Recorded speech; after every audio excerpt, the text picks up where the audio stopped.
자, 우리 계속해서 우리 다시 천국복음 6번째 시간 성장의 정석, 성장의 정석이라는 제목으로 하나님 말씀 함께 나누겠습니다. 사람마다 아마 이 천국에 대한 그림이 다 다를 겁니다.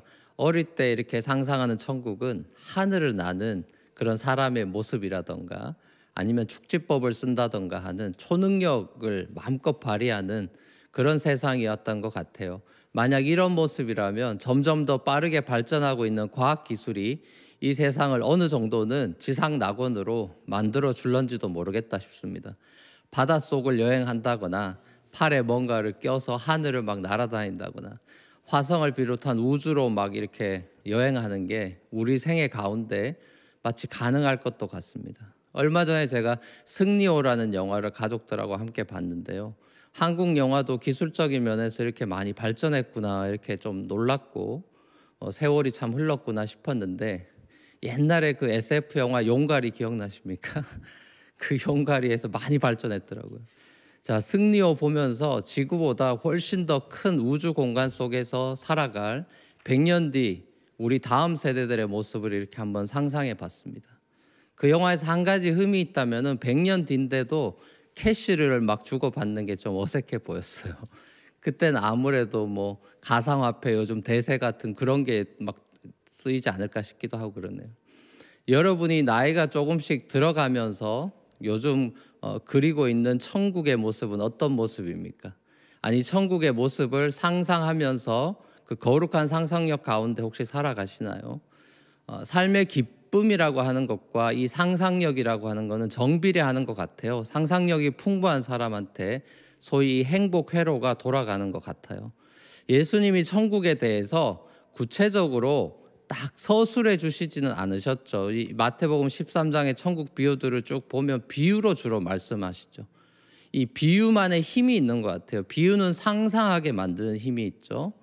비유를 들으면 어떤 이미지를 떠올리고 상상하게 되죠. 재미있는 사실은 예수님께서는 천국을 저 멀리 어디 우주 끝에 있는 딴 세상으로 여긴 적이 없으시다는 사실입니다. 예수님은 천국이 가까이 왔다고, 천국이 너희 중에 있다고, 천국이 우리 일상 속으로 들어와 있다고 그렇게 말씀을 하셨습니다. 시간적인 관점으로 본다면 미래가 이미 와 있는 미래라는 걸 알 수가 있고, 공간적인 관점으로 본다면 다른 차원의 세상이 이미 우리 이 차원 속으로 침투해 왔다라고도 볼 수 있겠죠. 마치 멀리서 오는 그 빛이 빠른 속도로 와서 이 세상을 비추는 거랑 비슷할 것 같아요. 우리는 시간과 공간에 제약이 있는 삶을 살아가고 있지만 예수님은 시간과 공간의 제약을 받지 않으시는 그런 곳에서 오셨기 때문에 사실상 현재나 미래가 어떻게 보면 크게 다르지 않을 것 같다는 생각이 들어요. 완성될 미래의 천국과 함께 이곳에 임한 현재의 천국이 어쩌면 많이 안 다를 수도 있겠다 싶습니다. 미래에 완성된 천국의 모습이 어떤 모습일까 궁금한 게 사실이지만 성경이 우리에게 강조하고 있는 것은 그 미래적인 새하늘과 새 땅으로서의 완성된 천국을 소망하면서 오늘 여기에서 천국을 살아내는 그 현재적인 삶이죠. 이걸 신학적인 용어로는 종말론적인 삶이다 이래요. 종말론 이러면은 이단들이 하도 이상한 내러티브들을 많이 뿌려놔서 오해가 많은 것 같은데 성경적인 종말론은 예수님께서 약속하신 대로 다시 이 땅에 그 승천하셨던 모습 그대로 오셔서 심판하시고 정의를 완성하신다는 사실, 그리고 그렇기 때문에 우리가 예수님께서 다시 오시기를 기다리는 그 동안에 우리에게 주어진 하루하루를 착하고 충성된 종으로 살아가야 된다는 사실, 이 미래에 그러니까 최종 심판하고 현재의 신실한 삶이라고 하는 이 두 가지 큰 포인트가 종말론의 핵심이겠죠. 다시 말하면 예수님께서 다시 오시는 그 타이밍, 세상의 끝에 초점이 맞춰져 있다라기보다는 마태복음 25장에서도 우리가 앞으로 보게 되겠지만 달란트 비유나 양과 염소 비유 이런 데서 보면 하루하루 어떻게 사느냐, 종말론이 그 일상 하루하루에 포커스가 있죠. 자, 이런 점에서 볼 때 미래는 이미 정해진 미래라기보다는 현재가 만들어가는 미래라고 봐야 할 것입니다. 그러니까 성경적 종말론은 운명론이나 결정론하고는 완전히 다르다는 걸 알 수 있어요. 자, 오늘 본문에 나오는 이 겨자씨 비유랑 누룩 비유가 이러한 사실을 다시 한번 보여줍니다. 천국을 예수님께서는 자주 이 씨앗으로 비유하시죠. 씨앗은 굉장히 작잖아요. 그리고 또 팔레스타인 지역에서는 겨자씨라는 게 제일 작은 씨로 여겨졌는데, 이 또 누룩, 빵에 들어가는 이스트, 이것도 작죠. 이게 작게 들어가지만 빵이 부풀어지죠. 자, 이 둘은 천국이 이 땅에서 굉장히 작게 소소하게 시작한다는 사실을 보여줍니다. 이 사실은 진짜 진리 같아요. 하나님 나라가 이 땅, 이 아담이라는 한 사람한테 시작됐고, 인류 구원이라는 것도 아브라함 한 사람으로부터 시작됐고, 인류 구원의 완성자이신 예수님도 한 분으로 시작된 거죠. 자, 천국은 겨자씨와 같아서 작지만 생명력이 강하다. 나무가 되고, 그래서 하늘 위로 쭉 자라가죠. 그리고 새들이 와서 거기 안식을 한다. 나무의 존재 가치가 스스로의 멋진 폭발에 있지 않고 새들에게 안식을 준다는 게 천국의 특징이죠. 자, 천국은 내가 주인공이 되는 세상이 아닙니다. 이 세상은 내가 주인공이라고 가르치죠. 또 우리도 자기도 모르는 사이에 점점 더 자기중심적인 사람으로 변해가죠. 자, 그게 문화든 정치든 경제든 교육이든 무엇이든지 간에 이 세상은 내가 주인공이라고 가르쳐요. 그래서 별 생각 없이 위로 높아지려고 몸부림을 치지만 정작 위로 딱 올라가면 갈수록 자기도 안식이 없고 이 지친 새들이 기대어 쉴 나무가 되지 못하죠. 그저 성장을 위한 성장에 몰두했으니까요.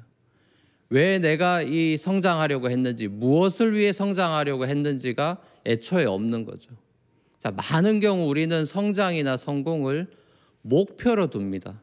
커리어에서의 성장이나 성공뿐만 아니라 영적 성장을 목표로 두기도 하죠. 자, 근데 톨스토이가 말했듯이 성장이라고 하는 것은 우리의 목표가 아니라 과정일 뿐입니다. 톨스토이는 성장하는 과정이 주는 기쁨에 대해서 이런 말을 했어요. 우리에게 기쁨을 주는 것은 진리 그 자체가 아니라 진리에 도달하기 위해 우리가 기울이는 노력이다라는 얘기를 했어요.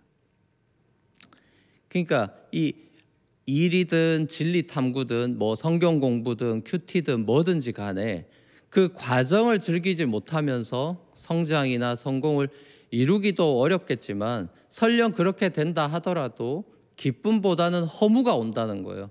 성장해 가는 매일의 때론 지루하고 반복적인 그 작은 노력들이 우리에게 일상을 살아가는 기쁨을 제공해 준다라는 거죠. 쉽게 말하면은 이 한 번의 성취감을 통한 행복을 추구한 게 아니라 매일의 일상에서 거룩하게 빚어져가는 그 과정의 기쁨을 누리는 것이 천국의 비밀인 거죠.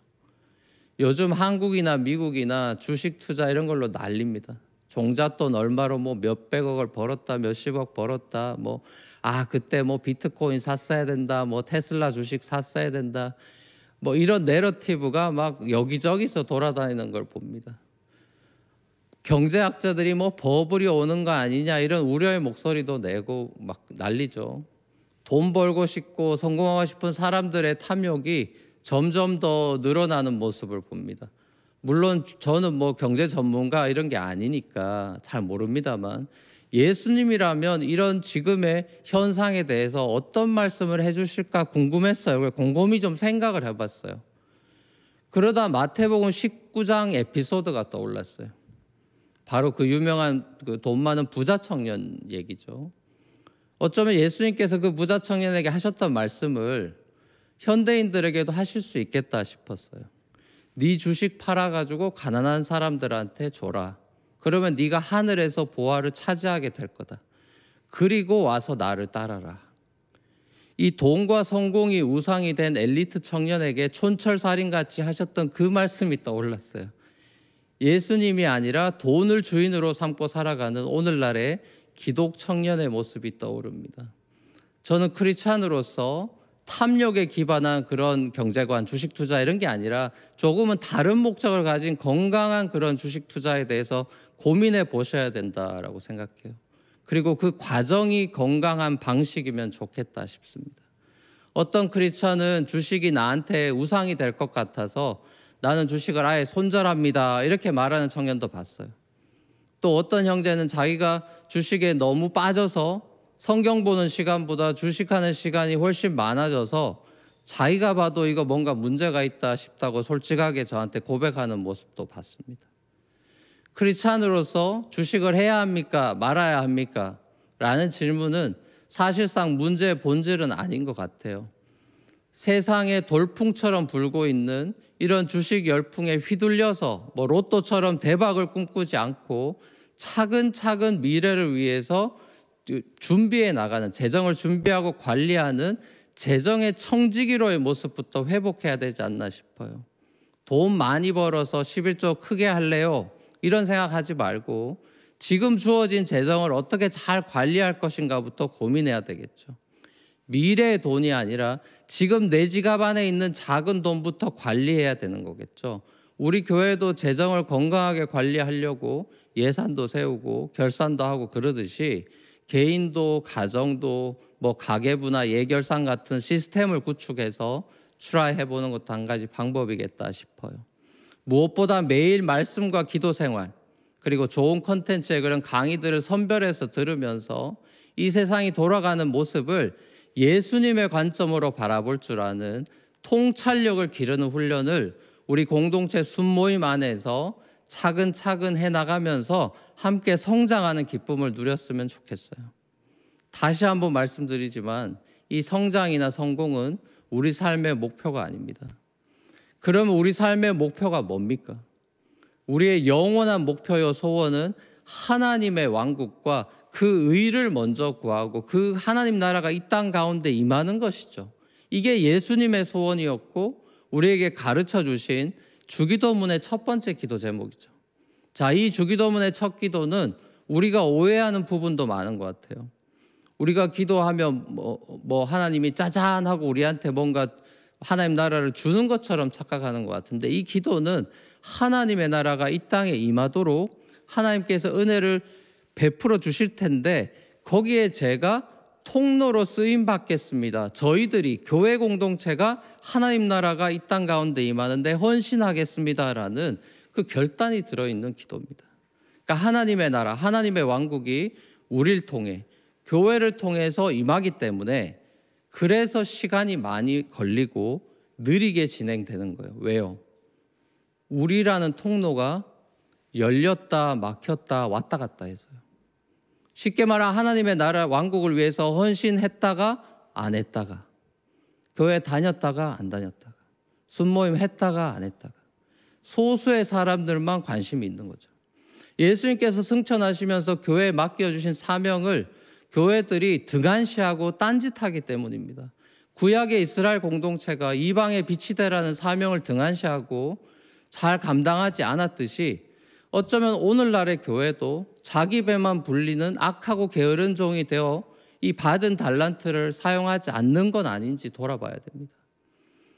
아이들은 게임에 중독돼 있고 청년들은 주식에 중독돼 있고 남편들은 돈벌이, 부동산 이런 거에 중독되고 아내들은 드라마 쇼핑 이런 거에 중독돼 있다면은 하나님의 왕국이 겨자씨처럼 우리로부터 생명으로 자라나고 누룩처럼 세상 속으로 퍼져나갈 그런 통로가 막혀 있게 되는 거예요. 마치 독립군들은 따로 있고 대부분의 사람들이 친일파로 변절해 버렸듯이 어쩌면 우리도 하나님 나라의 독립군이 돼가지고 고생하기보다는 친일파로 안락한 삶을 누리고 싶어 하는 건 아닌지, 우리가 혹시 진짜 가라지는 아닌지 돌아봐야 되는 것입니다. 입술로는 주여 주여 하지만 정작 주님은 나를 모른다 라고 하셔서 이 현타 맞게 되거나, 너희가 입술로는 나를 공경하되 마음으로는 멀다, 이렇게 이스라엘 백성들을 질척하셨던 이 하나님의 말씀에 나는 예외일 거라는 야무진 생각부터 버려야 됩니다. 예수님의 경고와 책망의 말씀을 들을 줄 아는 귀 있는 사람들이 돼야 돼요.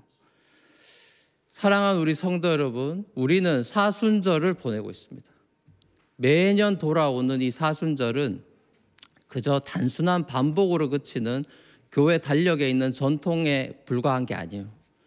사실상 성장의 정석이라고 하는 것은 반복 훈련인데, 아무 생각 없이 단순한 반복이 아니라 이 훈련이 있는 반복에 생각이 있는 훈련인데, 이 사순절을 통해서 다시 반복하는 이 십자가의 묵상이 십자가가 이 내 안에서 겨자씨처럼 자라고 누룩처럼 퍼져가는 시간이 되면 좋겠어요.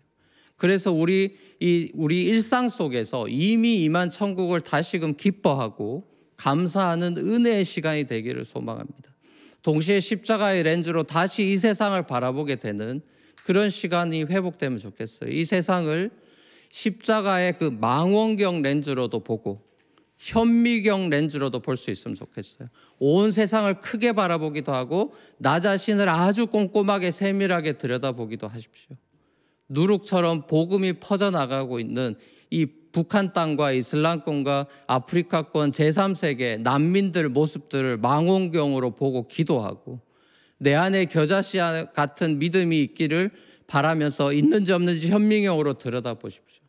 내 삶의 주인이 누군지, 내 삶의 우선순위가 무엇인지, 예수님의 십자가는 내 삶을 어떻게 바꾸어 놓았는지 스스로의 생각과 삶을 다시금 깊이 돌아보고 묵상하면 좋겠어요. 사실 저도 지난주부터 요즘 핫하다는 그 클럽하우스로 매일 아침 8시에 성도들과 사순절 묵상방 켜놓고 시간을 보내고 있습니다. 개인적으로 제게 제일 좋은 것 같아요. 다시 주님의 십자가를 묵상할 수 있어서. 여러분은 요즘 어떻게 보내고 계십니까?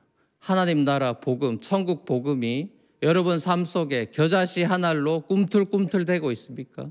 복음이 여러분 안에 있다면 나무로 자라고 이 누룩처럼 풍성하게 부풀어 오를 것입니다.